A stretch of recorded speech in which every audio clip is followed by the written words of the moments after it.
महात्मा गांधी ने कहा था देश की 75% आबादी गाँव में निवास करती है और सब लोग कहते हैं गाँव में स्वच्छ हवा है, गाँव में सब पानी है, गाँव में स्वच्छ प्रेम बचा है।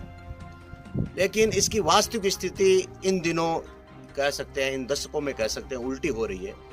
आज हमारी टीम राजस्थान के चूरू जिले की बिदासर तहसील के सांडवा कस्बे में आई है और सांडवा क्षेत्र में ही एक स्कूल है जहां कहा जा सकता है सरकारी तलाई बोला जाता है। सरकारी पानी की व्यवस्था हुआ करती थी पहले गांव के लोगों के लिए और सरकारी एक स्कूल बनी हुई है। मैं आपको दिखाना चाहूँगा, ये स्कूल राजकीय उच्च प्राथमिक विद्यालय केसोलाई, आप देख पा रहे हैं राजकीय उच्च प्राथमिक विद्यालय केसोलाई और साफ लिखा हुआ है। इसमें स्पष्ट हम आपको बताएंगे, इसमें लिखा है सब पढ़ो, ज्ञानार्थ प्रवेश, स्वच्छ भारत, एक कदम स्वच्छता की ओर, लक्ष्य ही जीवन है।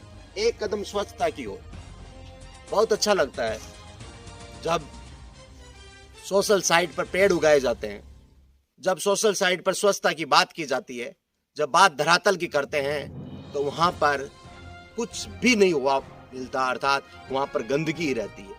कुछ लोग सोशल साइट पर गांव के जनप्रतिनिधियों के खिलाफ स्वच्छता की बात करते हैं तो उनके ही सिफलसारों द्वारा, उनके मध्यस्थ लोगों के द्वारा, उनके दलालों द्वारा यह बताया जाता है कि वहां तो सफाई है। लेकिन आज हमारा कैमरा, आज हमारी टीम आपको वास्तविक स्थिति दिखाएगी सांडवा की कि क्या स्थिति है। और ये स्कूल विद्या का मंदिर जहां पर लिखा है एक कदम स्वच्छता की ओर, हम आपको ले चलते हैं। केसोलाई नाम सुना होगा, बहुत प्रकार के गेम यहाँ पर होते हैं, खेल होते हैं यहाँ पर और लोग यहाँ आना जाना करते हैं, घूमने आते हैं, व्यायाम करने भी आते हैं। लेकिन यहाँ की वास्तविक स्थिति कैसी है हम आपको दिखाएंगे। आइए हम आपको अवलोकन करवा दें।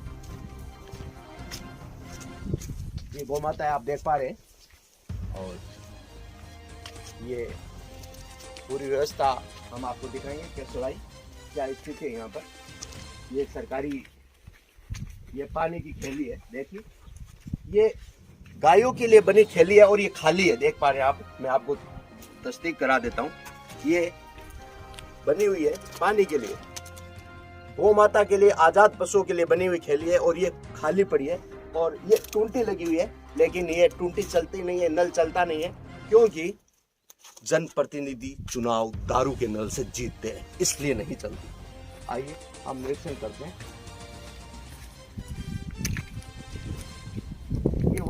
ये पीएचडी विभाग का ट्यूबवेल है, पीएचडी जलदायु विभाग का ट्यूबवेल है और शायद मेरे हिसाब से ये बंद है, जैसी स्थिति यहाँ पर दिख पा रही है। आइए हम और अवलोकन करते हैं आगे। ये कनेक्शन दिया गया है जलदायु विभाग के ट्यूबवेल के लिए। ये गौ माता बैठी है कि कब तक पानी भरा जाएगा और कम पानी पिएंगे। और प्राकृतिक जल स्रोत यहाँ माना जाता है और सरकार कहती है कि प्रकृति के जल स्रोतों का संरक्षण होना चाहिए, उनको सुरक्षित रखा जाना चाहिए। और ये हमारी धरोहर है, ये हमारी अमूल्य धरोहर है। और भारत सरकार ने, राजस्थान सरकार ने ऐसी योजनाएं बना रखी है कि जो भी प्राकृतिक जल संरक्षण के जो भी स्थिति है, जो भी स्रोत है, उनको बचा के रखा जाए। लेकिन ये बात सिर्फ कागजों में है, धरातल पर नहीं है। आज हम आपको केसोलाई बोला जाता है, केसो तलाई बोला जाता है, उसका आज विश्लेषण करवाएंगे। आज आपको दिखाएंगे कि फैक्ट तंत्र झूठ है या जुगल प्रजापति की कलम झूठ है या नेताओं के दावे सच है या नेताओं के सपने सच है। केसोलाई का हम आपको आज अवलोकन कराएंगे। ये स्थिति है यहाँ पर। कोई जमाना था हमारे पूर्वजों ने, कोई जमाना था कभी हमारे पूर्वजों ने यहाँ का पानी पीकर अपना जीवन चलाया, हमारा लालन पालन किया। लेकिन आज इसकी स्थिति क्या है हम आपको विश्लेषण करवाते हैं। आप ये देख पा रहे हैं ये पूरा सूखा हो चुका है, पूरा सूखा है। उसका कारण आप जान सकते हैं, बारिश की कमी होने के कारण इसका पानी नहीं आ पाता इसमें। और यहाँ किसी भी प्रकार की सफाई नहीं, आप अंदर देख सकते हैं कचरा भरा पड़ा है और उसमें जो काफ़ी वर्षों से शायद इसकी कोई सफाई नहीं हुई, और सफाई हो भी गई है तो इसके संरक्षण की कोई जिम्मेदारी नहीं। बहुत ही महत्वपूर्ण, बहुत ही अच्छा जल स्रोत है ये, लेकिन इस पे कोई ध्यान नहीं रखा जा रहा, किसी प्रकार का ध्यान नहीं रखा जा रहा है। यहाँ एक हम आपको दिखाएंगे कि यहाँ पर स्कूल भी है, खेल का मैदान भी है, यहाँ पर प्राकृतिक जल स्रोत भी है और यहाँ पर कुछ और भी है, वहाँ तक भी हम पहुँचेंगे। ये गांव से मात्र 2 किलोमीटर दूरी पर, दूरी नहीं कह सकते, गांव के अंदर ही है ये गांव का ही भाग है, क्यों गांव में स्कूल है और यहाँ पास में ही पुंडरासर बालाजी का मंदिर भी है और यहाँ विद्यालय भी है, विद्यारूपी मंदिर भी है, धार्मिक मंदिर भी है, जल स्रोत भी है। क्योंकि कुछ नेताओं के दलाल, नेताओं के चमचे और कह सकते हैं नेताओं के जो एजेंट है वो ये कह सकते हैं कि वहाँ पर तो गंदगी होगी, लेकिन उनको मैं बता दूं जहाँ पर जल होता है वहाँ पर गंदगी नहीं होती, जहाँ विद्यालय होता है वहाँ पर गंदगी नहीं होती, जहाँ मंदिर होता है वहाँ गंदगी नहीं होती। मैं आपको यही केसुलाई तालाब से महज 50 मीटर दूरी नहीं है, 20 मीटर दूरी का एक मैं आपको भयावह, दर्दनाक और शर्मनाक, हिंदुस्तान में गायों के नाम पर खूब राजनीति हुई, गौ को माता कहा गया और जिंदा गाय होती है उसको तब भी सुकून नहीं है और मरने के बाद भी सुकून नहीं है। किसी भी पशु को मरने के बाद उसका दाह संस्कार करने की कई विधियां हैं, जिसमें हमारे भारत में दफनाने की विधि वर्षों से चली आ रही है। लेकिन सांडवा क्षेत्र में बहुत बड़ी समस्या है, जिसमें ग्राम पंचायत के नेता अपने स्वार्थ के लिए या कहें अपनी कमाई के लिए तो एक हो जाते हैं, लेकिन जब जनता की वास्तविक समस्या आती है, जैसे गायों को दफनाने की समस्या है, मृत पशुओं को दफनाने की समस्या है, उसमें हाथ खड़े कर देते हैं। कांग्रेस पार्टी वाले भाजपा की टांग खींचते हैं, भाजपा वाले कांग्रेस के टांग खींचते हैं और इसके कारण ये मृत पशु यहाँ हर कहीं पर सीधे फेंक दिए जाते हैं। मैंने सांडवा के ब्लॉक मेंबर विक्रम सिंह से बात की इस मामले में, तो उन्होंने कहा कि जहां मृत पशु हम दफनाते थे वहां पर कुछ लोगों के द्वारा डालने नहीं दिए जा रहे हैं। लेकिन इस मुद्दे पर गांव के सभी जनप्रतिनिधि एक नहीं हो पा रहे हैं, क्योंकि जनप्रतिनिधियों का काम बड़ा मुश्किल काम होता है। मुश्किल इसलिए होता है कि जनता के लिए वो एक नहीं हो पाते और अपने स्वार्थ के लिए, अपने लालच के लिए, अपने इंसेंटिव के लिए वो हमेशा एक होते हैं। मैं आपको ऐसी भयावह तस्वीर दिखाने जा रहा हूं।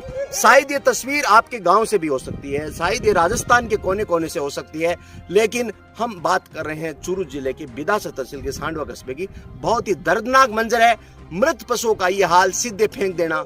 उनको पंचायत जनप्रतिनिधियों को, सांडवा के नेताओं को कोई फर्क नहीं पड़ता कि यहाँ पास में पढ़ रहे हमारे बच्चे इस बीमारी से कितने प्रकार से परेशान होते होंगे, इस गंदगी से, दुर्गंध से कितने प्रकार से परेशान होते होंगे, कितनी बीमारियां फैलती होगी, उन्हें कोई पता नहीं है। आइए हम आपको दिखाते हैं क्या स्थिति है यहाँ पर लोगों को।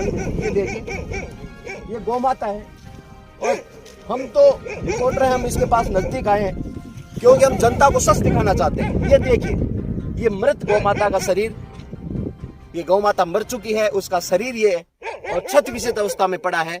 दफनाने की कोई प्रक्रिया नहीं, पर्यावरण प्रदूषण हो रहा है। यहाँ हमारे जो नौनिहाल पढ़ते हैं उनके स्वास्थ्य के साथ खिलवाड़ हो रहा है। ये सांडवा की इस जगह की स्थिति नहीं है, सांडवा की चारों ओर की यही स्थिति है। हर कोने में मृत पशु फेंके जा रहे हैं और मैं ये कहता हूँ ये सांडवा की नहीं, ये राजस्थान के गांव गांव की स्थिति है। क्योंकि राज्य सरकार आदेश देती है, नियम बनाती है, लेकिन उसका पालन नहीं होता, इनको दफनाया नहीं जाता। आप देख पा रहे हैं गौ माता का शरीर, जिसे माँ कहते हैं, जिसे गौ माता की जयकार लगा के हजारों करोड़ों अरबों रुपए का अनुदान प्राप्त करके अपनी संस्थाएं चलाई जाती है, अपनी राजनीतिक ताकत को बढ़ाया जाता है।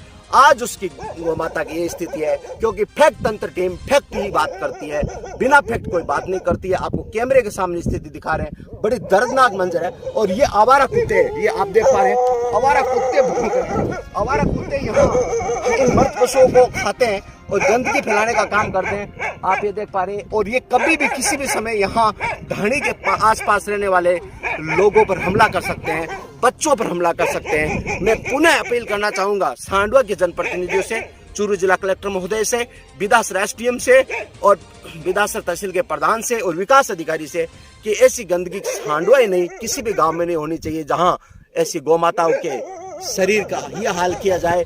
गौ माता जिंदा है तब भी उसका हाल बुरा है, मरने के बाद उसके शरीर के साथ उसका अपमान बर्दाश्त नहीं किया जाएगा। ये हमारी भारतीय संस्कृति, ये हमारे संविधान के खिलाफ है। किसी भी प्राणी के मरने के बाद उसके शरीर का विधिवत संस्कार होना चाहिए, ऐसा संविधान में लिखा है। उसको खुले में नहीं फेंका जा सकता। हम जहाँ की समस्या बताई है वहीं के पास हम अवलोकन करते हैं। विद्यालय की छुट्टी है लेकिन प्रवेश द्वार खुला है, तो हम अंदर जाके आते हैं क्या स्थिति है। बहुत बढ़िया पेड़ लगा रखे हैं। यहाँ की पूरी टीम को, शिक्षकों की टीम को दिल की गहराई से धन्यवाद देना चाहते हैं। और ऐसे ही आप प्रकृति को निहारते रहें जिससे हमारा प्रदूषण बचेगा। और ये स्कूल का प्रांगण आप देख पा रहे हैं, ये स्कूल का प्रांगण है राजकीय उच्च प्राथमिक विद्यालय केसोलाई का, जहाँ शिक्षा का मंदिर है, जहाँ पर हमारे भविष्य का सपना मतलब सिद्ध होगा। यहाँ हमारा भविष्य जो नवनिहाल बच्चे हैं उनको हम शिक्षा दे के बताएंगे कि आपको क्या बनना है, आपको डॉक्टर बनना है, इंजीनियर बनना है, देश के पॉलिटिशियन बनना है, राजनेता बनना है, शिक्षक बनना है। और ये विद्यालय की सीमा में चल रहे हैं और सीमा में चलते इतनी बदबू आ रही है कि सहन नहीं कर पा रहे हैं, फिर भी हम प्रयास करेंगे।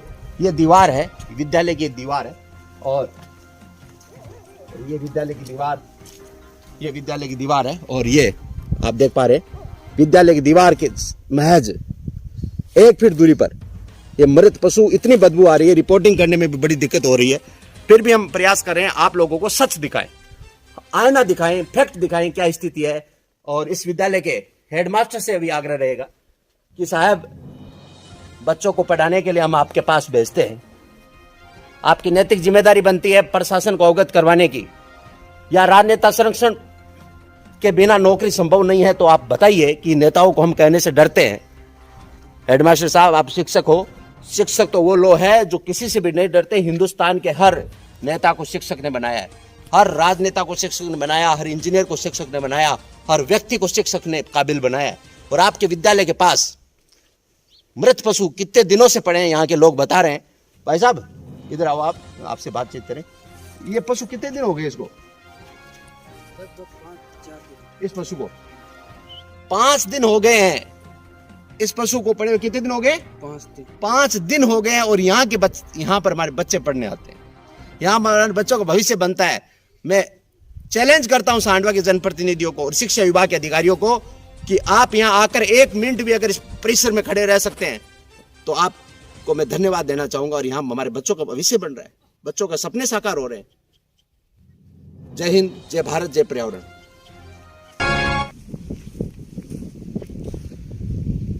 मैं केसोलाई स्कूल के हेडमास्टर से भी आग्रह करूंगा कि आपकी विद्यालय के 100 मीटर नहीं 15 मीटर की दूरी पर ऐसी गंदगी है, गौ माता के शरीर को क्षतिविक्षत किया गया है पशुओं जानवरों के द्वारा, और वो आम रास्ते पे पड़ी है।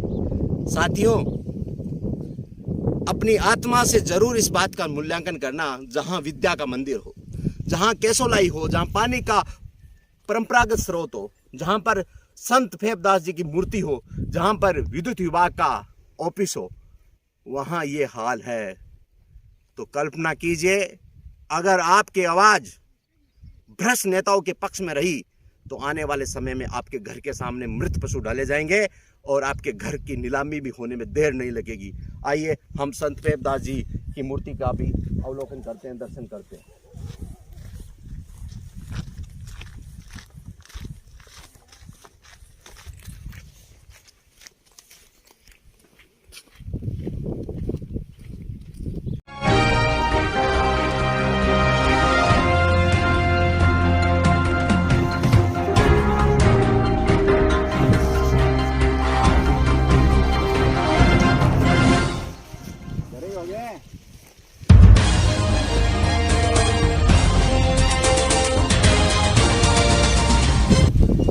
ऐसी स्थिति, मृत पशु आपके घर के पास पड़े रहे, आप कैसे खाना खाओगे, कैसे आप अपना जीवन चलाओगे? ऐसी स्थिति से ये परिवार गुजर रहा है। इनके घर के पास ही मृत पशु है, पशु मर जाते हैं, वो पड़े रहते हैं, कोई नहीं उठा रहा। जहाँ जल स्रोत है, जहाँ पर स्कूल है, जहाँ पर खेल का मैदान है, जहाँ संत फेबदास जी जैसे महान संत की मूर्ति है, जहाँ पर विद्युत विभाग का ऑफिस है। हमारे साथ एक दादी जी, हम उनसे बातचीत करेंगे, स्थानीय भाषा में बातचीत करना चाहेंगे। राम राम साहब। आठ गंदगी पड़ी रहे थाने बास उसको नहीं आवे के गनी आवे के उपाय करा उपाय कोई नहीं कियो भी थे। मैं तो मास्टर मत रोज को कहूं भाई, रोज का क्यों होते? मतलब खानो खाओ तो बदबू बदबू पूरे थाने परेशानी हुए। खाना ही बड़ा है, मान तो 8 पोर 4 पोर बस खवाई को नहीं आगड़े। मतलब 8 पोर 4 पोर खानो कौन भावे? स्वाभाविक है। और क्या ने नेता के चमचा नहीं लागे कि भाई ये झूठ बोल रहे तो थे काम करो। कि एक कोई गाय मर जाए या कोई कुत्तो मर जाए भी ना थाका घर का सामान नका लो रला लो और ध्यान पर जैसी थाने कि थे खानो खा सको या कौन खा सको। आज गांव की जनता ढाणिया में जगह लोग बैठे हैं फिर अटानी अच्छा हर एक भी हिंद ने हटाओ तो पूरे 1000 देखियो बोली बड़ी बड़ी है हां फोटो कहां ले पड़ 4 बोली बिल्कुल चलो मैं साग चलूं। आ स्थिति है देख लो। ये दादी जी है कि साथ जाने के लिए तैयार है और इस गांव के युवा नेताओं की चापलूसी करने के लिए तैयार है। अपने कर जमीर को जिंदा वरना पीढ़ियां माफ नहीं कर पाएगी। ये तेरे घर के भी आगे आलम होगा। तू अपने आप को माफ नहीं कर पाएगा, तू अपने आप को माफ नहीं कर पाएगा। मैं सांडवा के जनप्रतिनिधियों से केसोला स्कूल के हेडमास्टर से आग्रह करना चाहूंगा, विद्युत विभाग के ऑफिस के कार्यालय के यहाँ के इंचार्ज से आग्रह करना चाहूंगा कि आपकी नैतिक जिम्मेदारी है यहाँ पर गंदगी न फैले और अगर गंदगी फैलती है तो इसका समाधान करें। यहाँ पर केसुलाई है, परंपरागत जल स्रोत है, इसकी बारे चर्चा कर ली। तो मैं पुनः कहना चाहूंगा कि अपने आप से बात करें। जो परेशानी इन लोगों को है वो आपको भी हो सकती है। आप यहीं के हो, यहीं आसपास में रहते हो? कहाँ पे घर? अच्छा ये हमारे साथ एक युवा है, हम उनसे बातचीत करना चाहेंगे। इनकी ढाणी है, इनसे बातचीत करेंगे। सबसे पहले आपसे करेंगे ना। आप डर क्यों रहे हो? डर लगता है आपको? हेलो हाँ, डरने की जरूरत क्या आपको? हां डरने के लिए तो गांव में रहने वाले युवा ही बहुत है जो नेताओं से डरते हैं। आप तो ढाणियों में रहते हो, आपका क्या बिगाड़ेंगे नेता? नहीं थे बोलो क्यों को नहीं थे जनप्रतिनिधि क्यों को नहीं? मतलब अतो डर बैठ गयो था मैं नेता कोई थाने कुछ दे दियो। नहीं मैं सुनो थाने भागो मत ना, भाग्यों काम कौन चला है? थे गांव का युवा सुनो, डरो मत ना। थाऊ में कोई सुनो शराब की बात कौन कर रहे हो? थाऊ को थे पुड़ियो खा रहे हो, गुटको खा रहे हो, मैं मेरी बात कौन कर रहे हो? सुनो एक मिनट बताओ थे सुनो, एक मिनट आप भाई सुनो, मैंने एक बताओ कि मर्द पर सोई बदबू को नहीं होता अब आया हूं नहीं तो था को जिम्मेदारी बना ना जनप्रतिनिधि कहना कैसे होते थे? मतलब किन वोट दियो गाले? मतलब किसी पार्टी सपोर्ट करो थे? वोट कौन लागे होते? तो भी अपने गांव को सरपंच कौन है? मोटाराम जी बढ़िया अपने गांव सरपंच सांडवा का संजय कुमार सरपंच है। तो थे बान फोन कर सको बार के भैया गंदगी हटाओ का कौन कर सको? लो फोन करो थे, फोन करो तो क्या दिक्कत है? संजय जी का नंबर है था, फोन करो। दिक्कत कहीं है? करो यार, आप जैसे युवा आगे नहीं आएंगे तो बताओ हाँ। हम कब तक अकेले रिपोर्टर संघर्ष करते रहेंगे? जनता को तो आना ही पड़ेगा हमारे साथ में। नहीं आएंगे तो हम पीछे हट जाएंगे। भाई हम सोचेंगे यार हम किसके लिए लड़ रहे हैं?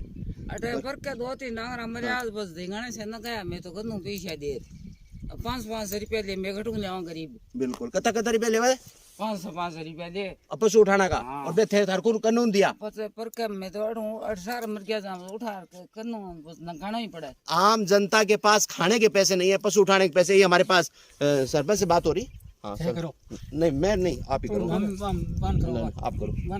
नहीं करूं कौन है के? हाँ सरपंच साहब को कॉल कर रहे हैं। पशु होरे 8 मरे तो थान बास कोनी आगे बेंतान देख आंतरो नंबर ही सरपंच साहब का आउट ऑफ कवरेज एरिया आ रहा है, नंबर बंद है। तो आज आप सरपंच साहब को फोन नहीं कर पा रहे हो? फोन नहीं कर पा रहे हो? अरे हमारे किस नंबर है? नंबर बताओ था सरपंच साहब किस नंबर? सुनो कौन के सरपंच है तो हमारे घर हमू है। हाँ अच्छा मारे बड़ बाप को पोतो है। अच्छा सरपंच है को जब थके कहने मारनी चाहिए ना। कहां जाके? हां सुनो मैं सुनो मैं सगण बात कर तो सुनो ए पशु सुनो बात सुनो ए पशु मरेड़ा पड़े है, गाया मरेड़ी पड़ी है तो सुन बागन चाल से तो थे मतलब सरपंच ने आज फोन करो कौन करो? अब बार फोन करे कहीं आ रहे हो? तो लागे को नहीं तो सुनो ये मत करो जैसे यहाँ करी बताओ क्या पार बढ़े तो ताना पे कोई गलत बात कौन करे? गाँव की बात कर रहे हैं। सही बात है। रोजिन गाय ना खाए रोजिन एक दिन की बात अलग है। बात करो इम आपा कोई गलत बात थोड़ी करा। ये हमारे साथ आपने सागे एक युवा है सांडवा का, पेट्रोल मत बाड़ो महंगो है, मोदी गलत महंगो कर दी और फालतू नुकसान हो सी। आपने सागे एक बहुत बढ़िया युवा है, वो समझदार युवा है, क्या नाम था को? भगवान राम जी आपने सागे है। भगवान राम जी था ढाणी कटा है और सारी है 1 किलोमीटर है। जी हाँ स्कूल भी है आपने और बिजली का ऑफिस भी है, संत पेट दादी की मूर्ति भी है तड़ाई भी है अट पशु मरेड़ा नाड़ा है या पशु मर्जी अभी उठावे कोनी तो थाने बुरो कौन लाग रही हो का ये सही यार गंदगी पड़ी रहते बुरो लागे तो ठेकाना ही जनप्रतिनिधि इस चीज में बात करी के देखो आप लोग संत तो एक रात मरेड़ी दो ही जो मैं उठवाई है मैं खुद पिसा दे खुद पिसा देर उठाई खुद पिसा दे उठवाई आ स्थिति है मतलब मृत पशुओं को पंचायत का काम है उनको उठाना उसके शव का निस्तारण करना और भगवान जी मतलब थाने लागा कौन कणाय कणाय का आप जनप्रतिनिधि चुनिया बे आप लोग काम सही कौन कर रहे हैं आता लागा कौन कणाय बात अभी है कि सही कर रहा है कि नहीं कर रहा है तो क्या बताऊं बता जैसी बात को नहीं मतलब के बात क्यों के वहां बताने दी है क्यों क्या मतलब ना ना डर का अपन कोई चीज को डर का चीज आप आपने वोट दियो वोट देवो नहीं समझे नहीं वोट आप कमार खमा मैं कमार कौन सुनो भगवान जी भगवान जी सुनो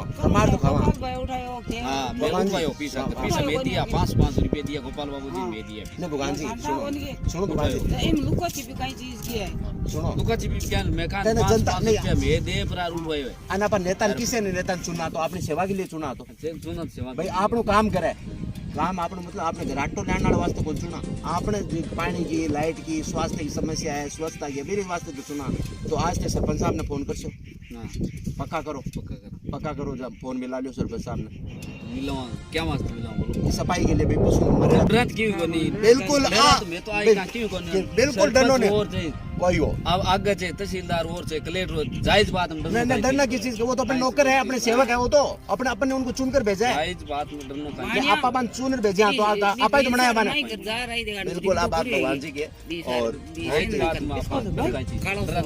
बिल्कुल डरना ही नहीं चाहिए बिल्कुल आप अपनो कमार खवा लेकिन कई लोग खुद कमार तो खवा लेकिन डरे कोई डरे क्यों डरे समझ को नहीं आ रही नहीं डरना चाहिए नहीं भगवान जी आपने सागा और उम्मीद करा ये सब लोग माता जी थे पशु मरियो बैलगाड़े बड़े होते अब थाने का ही उम्मीद है कि सफाई होनी चाहिए कौन होनी चाहिए गांव को सब मैं तो देखा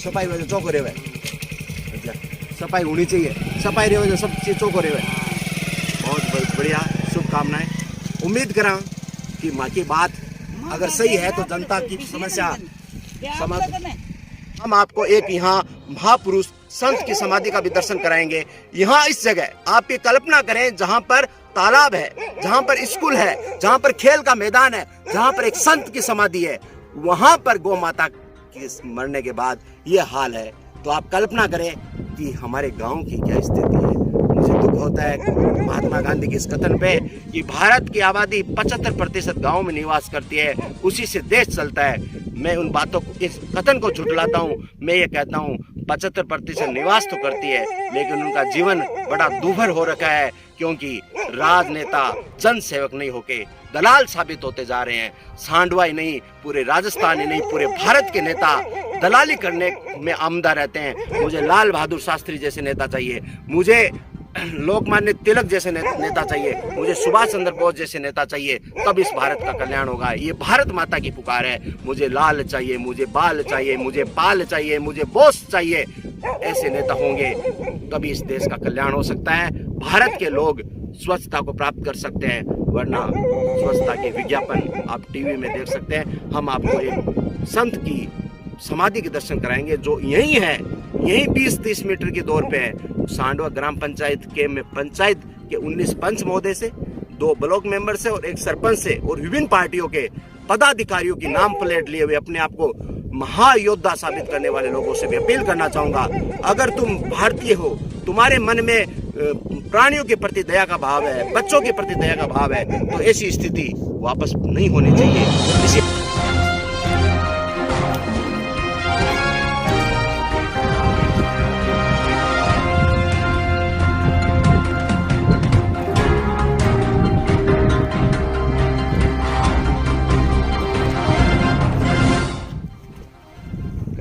संत मिलन को चालिए तज माया अभिमान ज्यूं ज्यूं पेंड आगे धरे त्यों त्यों यज्ञ समान हम यहाँ इस क्षेत्र के एक बहुत बड़े संत की मूर्ति के पास आए हैं और यहाँ पर आप देख सकते हैं श्री श्री 108 संत फेबदास जी महाराज यहाँ ये मूर्ति बनी हुई है संत फेबदास जी महाराज इस क्षेत्र के लोगों को नशा के बारे में जागरूक किया गलत कार्यों के विरोध के बारे में जागरूक किया। वो आज हमारे बीच नहीं है, उनकी प्रेरणा हमारे बीच है। तो आप देख पा रहे हैं इस मूर्ति के पास, मैं कैमरामैन से निवेदन करूंगा, इस मूर्ति के महज 10 मीटर दूरी पर, 5 मीटर दूरी पर ये पूरी गंदगी का आलम है। यहाँ स्कूल भी है, तो यहाँ पर विद्युत विभाग का ऑफिस भी है, तो यहाँ परंपरागत जल स्रोत भी है, तो यहाँ पर खिलाड़ियों का खेल मैदान भी है, तो यहाँ पर लोगों के खेत भी है। मैं आग्रह करना चाहूँगा सभी लोगों से, जनप्रतिनिधियों से, कि मृत पशुओं की समस्या का समाधान हमने आपको चुनकर भेजा है जनता की सेवा करने के लिए। तो आप जनता की सेवा कीजिए और ये राजनीति बंद करें, राम नीति का प्रयोग करें, राह नीति का प्रयोग करें, लोक नीति का प्रयोग करें, जिससे आम जनता का भला हो सके। आइए हम यहाँ के कुछ लोगों से भी बातचीत करने की कोशिश करेंगे। ये संत महात्मा के मूर्ति के पास ऐसा नजारा है। आशा के साथ जुगल प्रजापति फैक्ट तंत्र टीम, जय हिंद।